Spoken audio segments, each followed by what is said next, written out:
Okay, cool. Sort of, yeah. In the next 7 minutes or so, I will be catering a 3-course meal I hope you will all enjoy. We've all been in that situation where we decide to venture out to restaurants to experience something new.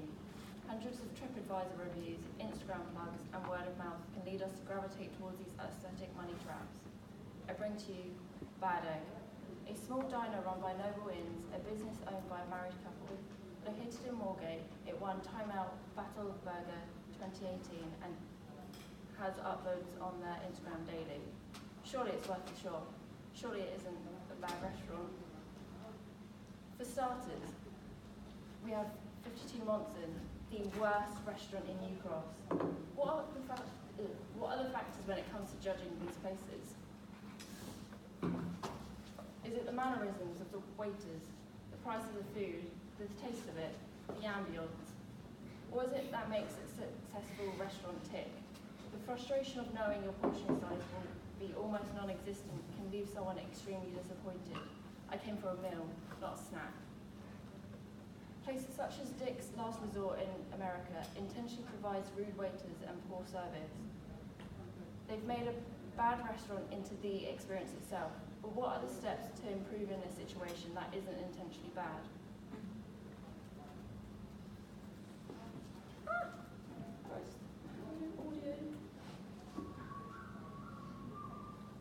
I'll take one vegetarian option. I think it should be. Some parts of mine seem to not be hydrated. Is there any chicken in that?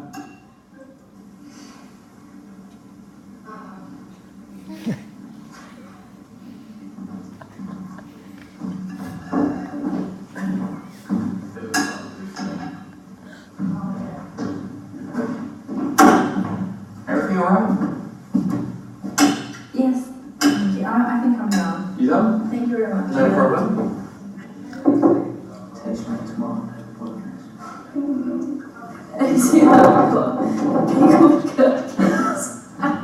That is fucking rancid. Breath for you, madame. Oh, breath for you.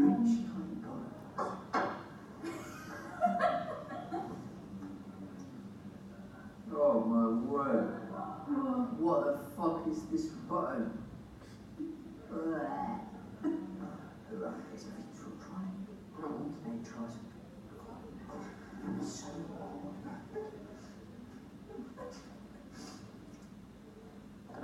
we order.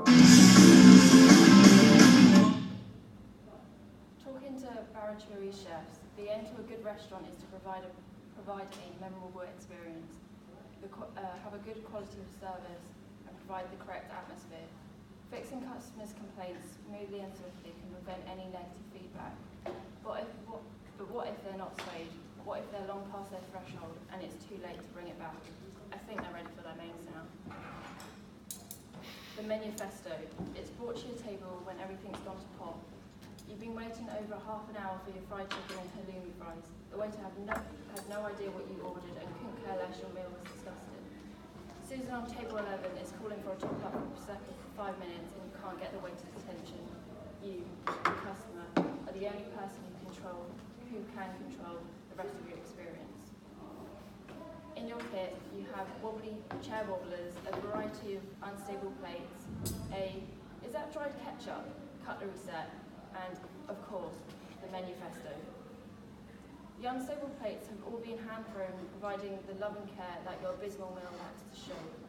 These pots have been through a process of bisfire, eaten from, and then clear glazed, leaving a resist of once a shocking meal. How aware are you of the cleanliness of this place?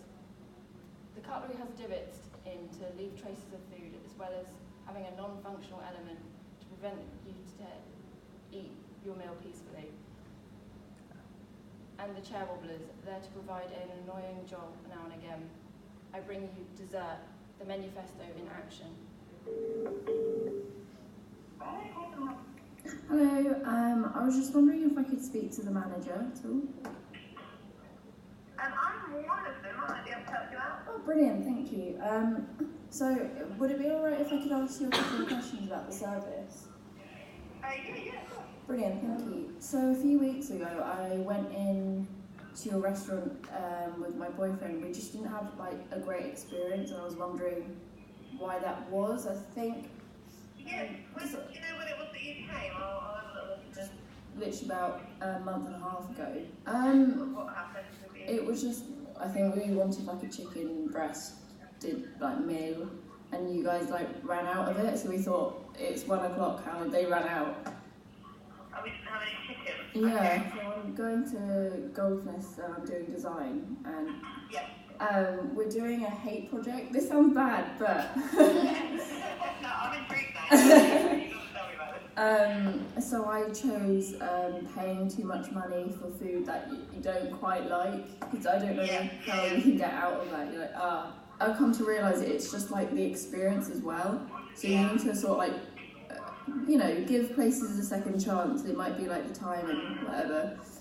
But But it's something that we tend to, part of our, we've got like not a complaint policy, but we've got, as a management team, we need to be confident on how we deal with if there is ever any issue with the food, we try and make the whole experience better, and if it's an absolute disaster, we try and get people back to see what we're really about. It is a tricky thing, and it is something that takes a bit of management. I'll book you in for the Tuesday. okay. I'm around on Tuesday as well, so if you need help doing strange things with cutlery and bits of bob, just give us a bell back. Okay, brilliant. Thank you. Yeah. Have a good day. Alright. Yeah, you too, mate. I'll see you Tuesday. Bye. Thanks, darling. Bye.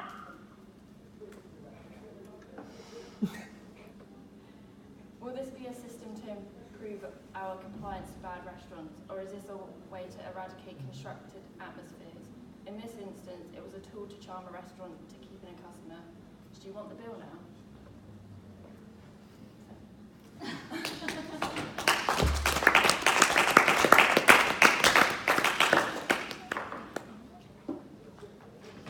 There are some images of pots that aren't here.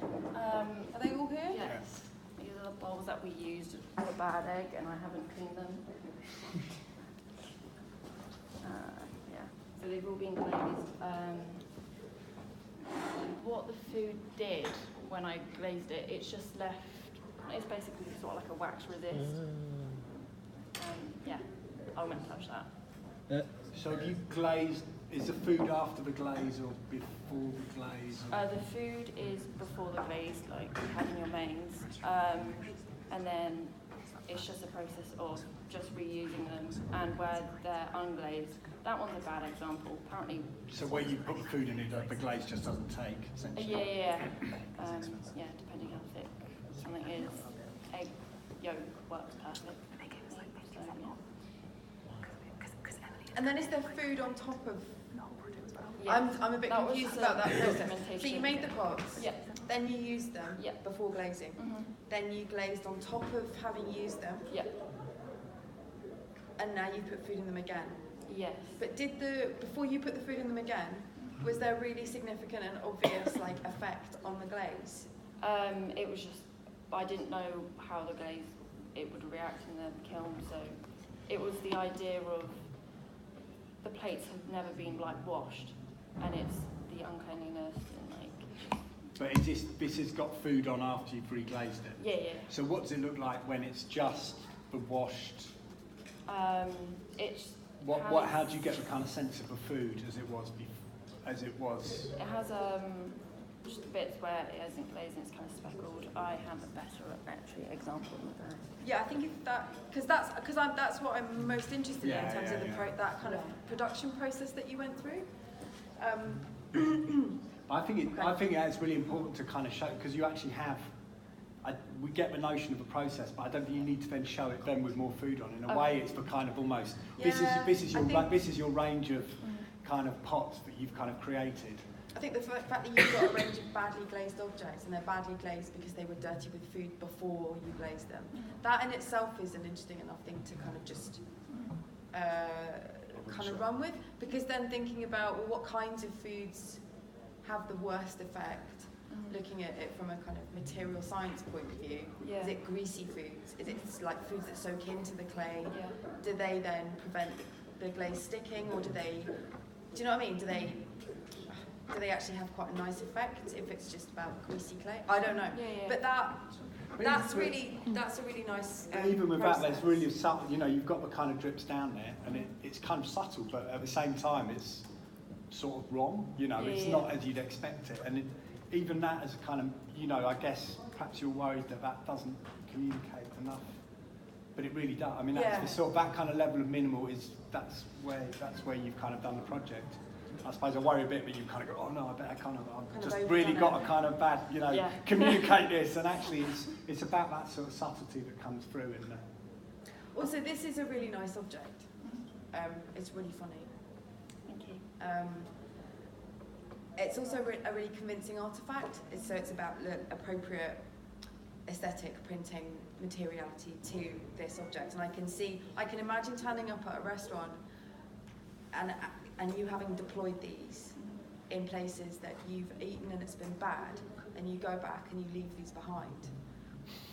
Do you know, following the graphics of that restaurant, but you alter the kind of, so that other customers somehow get this weird sensation that this place isn't maybe everything. I mean, there's a lot.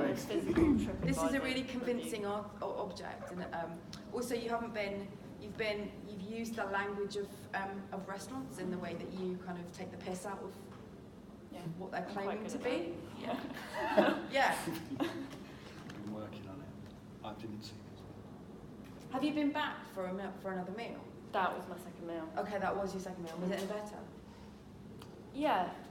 Was it? It was really interesting, wasn't it? Yeah. Because they were very, very, very aware that They were. come in and not liked it and complained that we were back. And it's like the server came over in 5 minutes, like, is everything okay? Do you need anything? But I wonder if that's a strategy for making sure that every meal you ever have is perfect. You complain in advance. I Call think them up in advance and say, I I came and I didn't have a very good time, just thinking, you know, blah, blah, blah. And then go in, and it means every single meal you ever have, that will be really super attentive to you. That's like a booking service, isn't it? You ring somebody up, and then they ring up for you and complain And about complain. the meal in advance. It's like what they've definitely done is they've pulled over all the waitresses and been like, make sure these people are like So they had catered for hand communicated and foot. through. Like they definitely done that as someone who's worked in like. Yeah, they gave me 50% off. Was that disappointing, or did you really want them to be just No. bad service on bad service? Oh, I thought it was quite funny. Yeah. I was like, wow, why are you trying so hard to give good service? Surely you should provide that all the time. Yeah, isn't that just the basic standard? Yeah. Like, Oh yeah, What no, was I their did- reason for giving me 50% off? Because they're nice people. Keep them sweet. Yeah. I mean, you know, got the customers. Oh yeah, no. I loved it. I mean, that's kind of taking it back to the source. I think it was something that was a sort of brilliant circularity and sort of, I like the way you just dialed into that as a sort of, right, here we go. I won't go back there. Only if I was like really hungry or in the area, which I probably won't be, but you know. Yeah, but it, just bringing it round. I mean, yeah. Yeah. That was just my review. Just don't go to Bad Egg. So are all these restaurants real? Yeah. Okay. I thought you made them up in the... No. Well, that was but That one wasn't real. Okay. No. That one's very crudely printed as well. It was a mad rush. It's a really funny space because. no, but again, it's like, I think it kind of sounds silly, that thing about like phoning to complain in advance.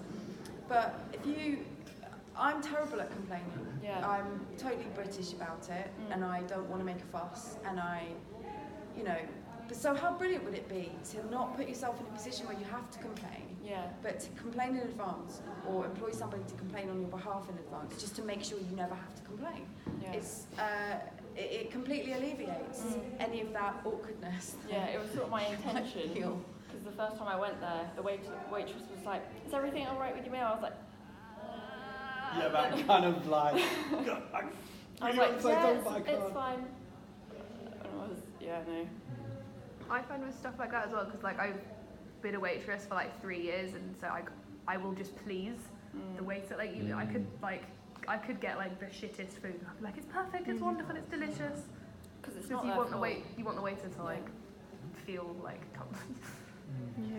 Yeah. And you like help them stack the stuff. Yeah, Yeah. you do. You stack I everything. even for stacked them. the plates for them this time. Yeah. I was like, this is my giving back to the company now. Because you felt bad for having kind of complained about them in the first place. Oh, I just always do it anyway, but I was just like, I'm a nice person. That's you're properly English, yeah. Yeah. Okay. Properly English. I think just one kind of thing is. Yeah, I mean properly, as in like. Yeah, not in a good way. Just apologise as in No, can't it's just complain. it's a bit of a double-edged comment. There. Didn't know I'm probably. what to think. I suppose this plays into, I think there's something funny about the kind of growing experience culture where actually it becomes about kind of providing something different. So in a funny sort of way, these start to become realistic as I'm going to go and eat. What kind of form of experience does that play into? But actually, suddenly you start seeing these kind of commodified experiences sort of. In a way, there's something quite sort of subversive about the sort of dialed-in bad service. Yeah. Okay, great. Thank you. I think that was.